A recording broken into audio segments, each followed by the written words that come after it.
What's up guys? Today's video I'm going to be reviewing and installing a dash cam for you guys. So this one is the Peztio car dash camera. I've installed and reviewed one of these in the past and I'll link that as well, but this is the upgraded version of that. It also has a rearward facing camera as well, so you can record what's behind you, record what's in front of you in high def. So I'm going to show you guys everything. I actually recorded this before, but for some reason my camera messed up. So it's installed in the vehicle. I'm going to explain everything, how the install goes and what you can expect and what you're going to see installing it. I recommend putting one of these in your vehicle, even if you haven't had any incidents or any reason to. It's kind of one of those things of preventative that you put it in before anything happens. In today's day and age, it's good to have this extra insurance policy, I like to think of it as, because if anything goes wrong, you have it on video, you have it recorded, you have plate numbers, all that stuff. So without further ado, let's get into today's video. I'll show you guys the install inside the vehicle and how it all looks and works. So here it is here. It mounts up on your windshield. It comes included with a suction cup and the mount. And all you do is run the power cable, which is this little USB cable that goes there. You run it around the perimeter, through behind all your molding, down and around to where your cigarette lighter or 12 volt output would be. One thing I will mention is most vehicles will have a couple 12 volt outputs. You want to plug it into the one that activates or turns on with the ignition. So this one on this vehicle is permanently on.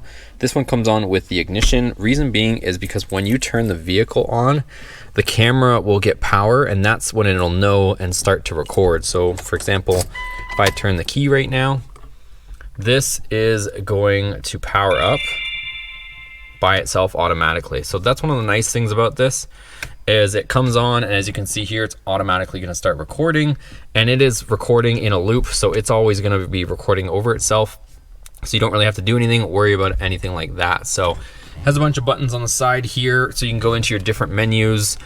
You can set up different things like, you know, shock sensor and stuff like that.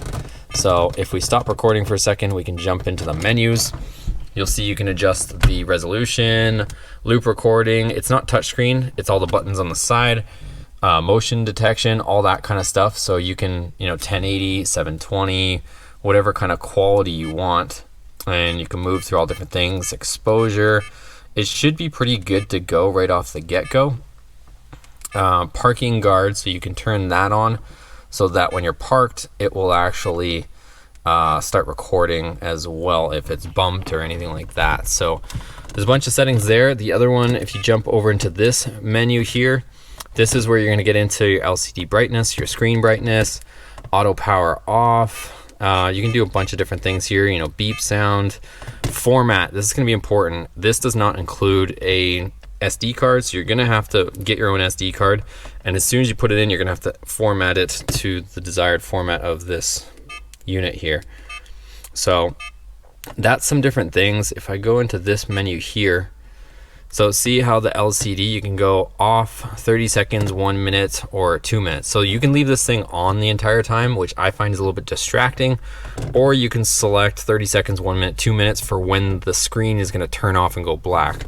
I find that having it off is, you know, 30 seconds to 1 minute. You know, when you get in the vehicle powers up, you can see that it starts recording and that it's working, and then the screen goes black, because otherwise this is really distracting. Even at nighttime when you're seeing it recording too, I find, you know, for the first little while when you first get one, you're always looking at this screen. So I would just set this to maybe 30 seconds so that it turns off, or you can leave it on, up to you, and then just select the settings. So pretty basic. One other thing is you can install the rearward facing camera, which I will show you just easily. This is the rearward facing camera, and it just plugs in. It has this little headphone looking jack, and you plug it in, and then all of a sudden you're recording from what's behind you. You just have to run this wire either to the back of your vehicle, or if you have a car or sedan, you can actually put this in your back window, and it comes with double-sided tape in the package as well. So I'll plug this in, show you what the rearward facing camera looks like on the screen. It's going to pop up here just in the corner as well. So we'll plug this in. It's going to plug in right there, and like I said, you would end up running this all the way around your car, and that's pretty much it. So you can see here it is here. You would put this on the back of your vehicle like so, And then all of a sudden you can see a little picture in the corner there. So you would be able to see what's behind you. It's gonna record both at the same time. You're gonna have a frontward facing recording and also a rear as well, just in case there's any reason for you to need a recording from the back. You're covered from front and back of the vehicle. And you can also record audio as well. So you guys can see there's a little microphone here. Whether you want to record that, that is an option as well.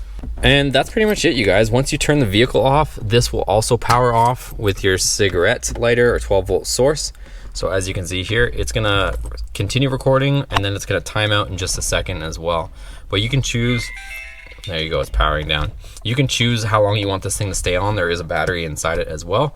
But that's pretty much how it works. And there's shock sensors, so if there was any disruption to the vehicle or it felt a bump, it would come on and record. And that feature is used if you're in a parking lot and somebody bumped into your car, this would start recording, obviously front and rear with both cameras. All right, so that's gonna be it for today's video, you guys. Like I said, that's what it looks like externally. So it's not really an eyesore, and it's something that is cheap insurance in my opinion.